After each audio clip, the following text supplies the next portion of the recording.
عزیز طلباء و طالبات، آج ہم بات کریں گے ناول کی تعریف اور اس کے اجزاء ترکیبی کے بارے میں۔ ناول انگریزی زبان کا لفظ ہے اور اس کے معنی نئے کے ہیں، جس کو انگریزی میں نیو بھی کہتے ہیں۔ تو انگریزی والوں نے یہ لفظ جو ہے اطالوی زبان کے لفظ ناویلا سے لیا ہے، ناویلا، اور اس کے معنی نئے کے ہیں۔ اب اس کو نئے کیوں کہتے ہیں؟ جیسے ہم نے ابھی داستان کا نوٹ پڑھا کہ پہلے زمانے میں کیا تھا، لوگوں کے پاس فرصت بھی زیادہ تھی اور لوگ جو ہیں ابھی سائنسی ترقی کی جانب نہیں آئے تھے، بلکہ اپنے خیالوں کی دنیا میں ہوا میں اڑتے تھے، اپنے خیالوں کی دنیا میں ریموٹ کنٹرول چلاتے تھے وغیرہ وغیرہ۔ لہٰذا جو ہی زمانے نے ترقی کی، سائنس نے ترقی کی، انسان کی مصروفیات بڑھتی گئیں اور انسان کے اندر کہانی کا ذوق و شوق تو باقی رہا، لیکن اس کے اندر کچھ تبدیلیاں کی گئیں۔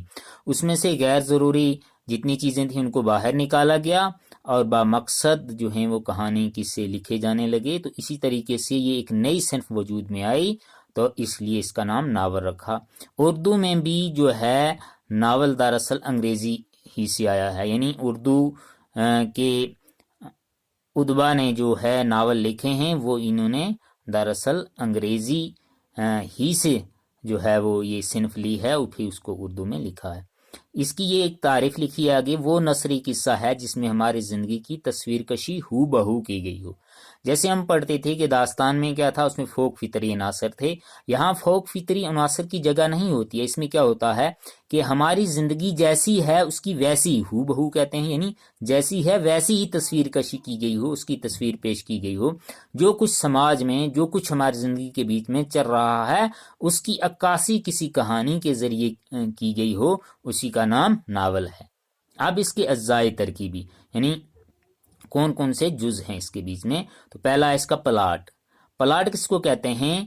پلاٹ وہ بنیادی چیز ہے جس کے اوپر جو ہے وہ ناول جو ہے وہ کھڑا ہوتا ہے۔ اب پلاٹ جو ہے، جیسے ہم نے پڑھا تھا داستان میں جو ہے قصے ہوتے ہیں اور بھی بیچ میں بے معنی باتیں، پھر کسی سے کسی کو جوڑ دینا، نہیں، ایسا نہیں ہوتا ہے، بلکہ ناول کا پلاٹ تو جو ہے وہ بڑا مضبوط ہوتا ہے۔ وہ آپس میں قصے جو ہیں وہ اس طریقے سے جڑے ہوئے ہوتے ہیں کہ وہاں کسی بھی قسم کی مان لو کوئی ایسی گنجائش نہیں ملتی ہے غیر ضروری باتوں کی۔ اسی لیے ناول کا پلاٹ جو ہے اصل میں جتنا جو ہے وہ گتھا ہوا ہوگا، جڑا ہوا ہوگا، اتنا ہی وہ ناول اچھا مانا جائے گا۔ ہاں، کچھ ناول ایسے لکھے گئے جن کے پلاٹ ڈھیلے ہیں، لہٰذا یہ ہے کہ ناول کی اصل پہچان جو ہے اس کا پلاٹ جو ہے مربوط و مضبوط ہونا چاہیے، کیونکہ یہی وہ بنیاد ہے جس کے اوپر کیا ہے ناول کی بلڈنگ جو ہے، وہ ناول کی تعمیر جو ہے وہ کھڑی ہوتی ہے۔ نمبر 2، کردار نگاری۔ کردار نگاری یعنی ناول میں کام کرنے والے آدمی۔ تو خیر یہ جو ہے جاندار اور دوسرے جاندار بھی جو ہیں اس کے بیچ میں، وہ بھی ان سے بھی کام لیا جا سکتا ہے کردار نگاری۔ لیکن ناول کے کردار نگاروں کو آگے 2 حصوں میں اور تقسیم کیا جاتا ہے۔ ایک تو پیچیدہ کردار ہوتے ہیں، نمبر 2 سپاٹ کردار۔ پیچیدہ کردار ان کردار کو کہا جاتا ہے جو وقت کے ساتھ بدل جاتے ہیں۔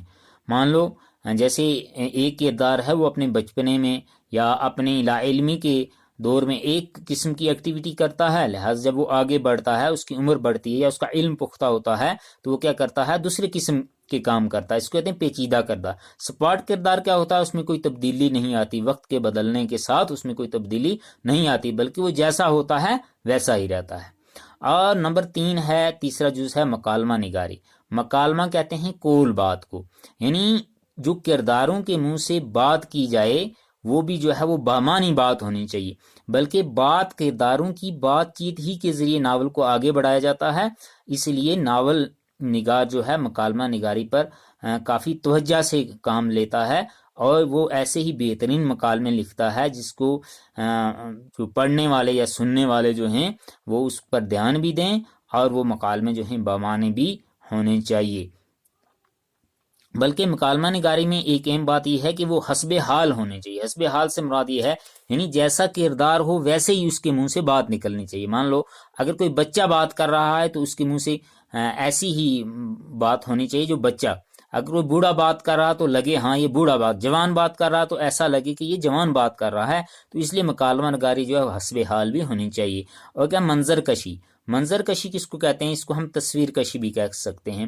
تو ناول نگار کیا کرتا ہے، اپنے معاشرے کے بیچ میں جو کچھ چل رہا ہوتا ہے، جس قسم کا رسم و رواج ہوتا ہے، جس قسم کی چال چلن ہوتی ہے، تو اس کو کی جو ہے وہ تصویر کشی کرتا ہے. اور بہترین ناول نگار وہ ہوتا ہے جو منظر کشی اس طریقے سے کرے کہ انسان جب پڑھے تو اس کو یہ لگے گویا کہ میں ویڈیو دیکھ رہا ہوں، یہ نہ لگے کہ بھائی میں سن رہا ہوں یا پڑھ رہا ہوں، بلکہ اس کو کیا لگے کہ میں ویڈیو دیکھ رہا ہوں.